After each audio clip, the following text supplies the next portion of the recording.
एहि विधि भरत चले मग जाहि, दशा देखी मुनि सिद्ध सिहाहि।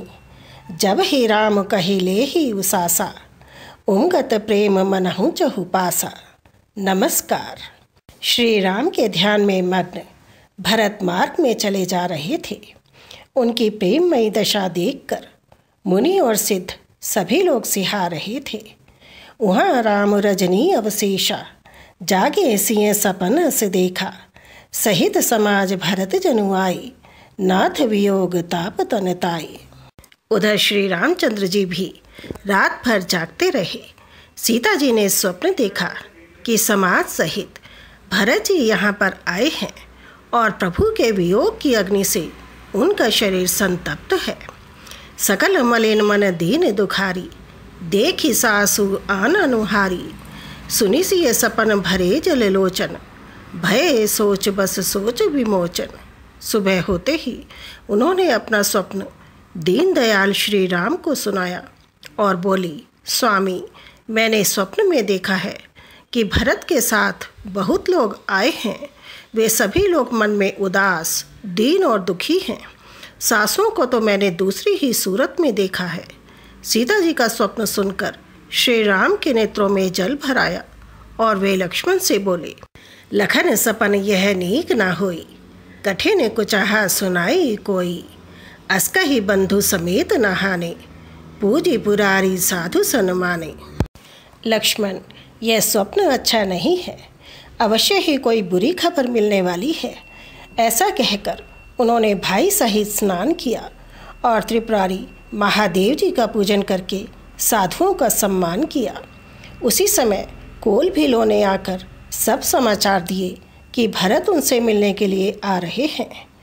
मन प्रमोद तन पुलक भर, सुनत सुमंगल बैन। तुलसी भरे स्नेह जल, सरद सरोरु नैन। कोल भीलों के सुंदर और मंगल वचन सुनते ही श्री राम के मन में बहुत आनंद हुआ। परंतु भरत यहाँ क्यों आ रहे हैं? लक्ष्मण बोल उठे।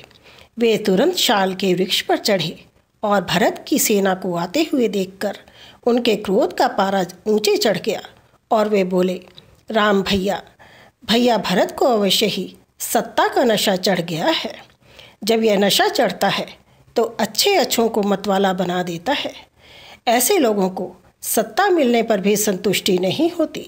वे प्रतिद्वंदियों का सब कुछ छीन लेना चाहते हैं। उन्हें धर्म की मर्यादा, लाज, शर्म की कोई परवाह नहीं होती।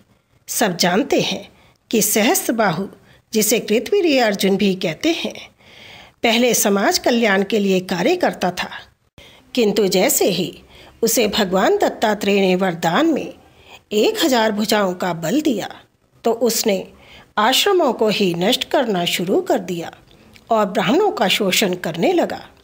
देवराज इंद्र को देखो, सत्ता के मद में चूर अपने ही गुरु बृहस्पति का तिरस्कार करने लगा।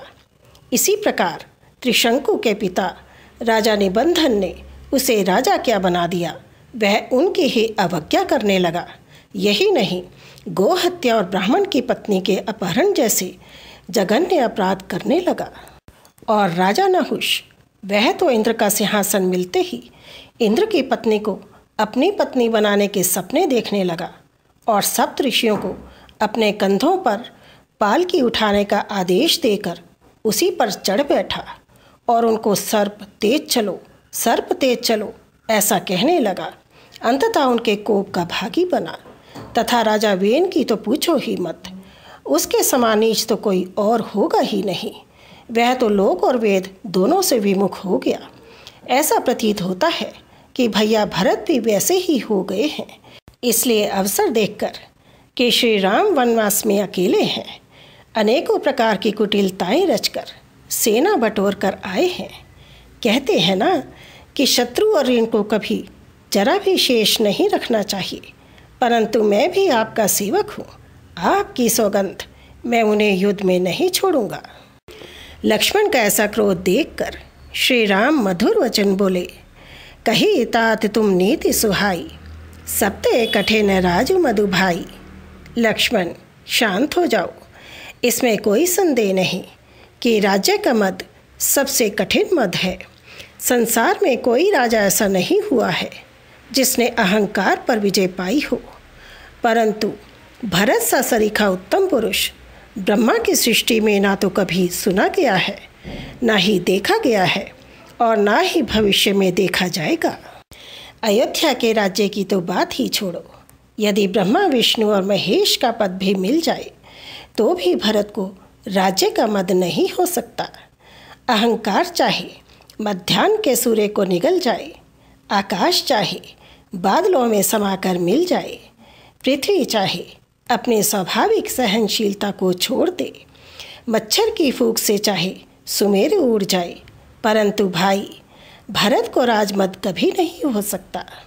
लक्ष्मण, मैं तुम्हारी शपथ और पिताजी की सौगंध खाकर कहता हूँ कि भरत के समान पवित्र और उत्तम भाई संसार में नहीं है। सगुनो खीर अवगुण जलुताता, मिलई रचई प्रपंच विधाता। भरतु हंस रवि बंस तड़ागा, जन्मे कीन गुण दोष विभागा। तात, दूध और जल को मिलाकर विधाता ने इस जगत को रचा है। सुंदर गुण दूध के समान कहे जाते हैं और बुरे व्यसन जल कहलाते हैं। तुम यह जान लो कि भरत सूर्यवंश रूपी तालाब में जन्मा वह हंस है जो सद्गुण रूपी दूध को ग्रहण करता है और अवगुण रूपी जल को विष समझकर त्याग देता है।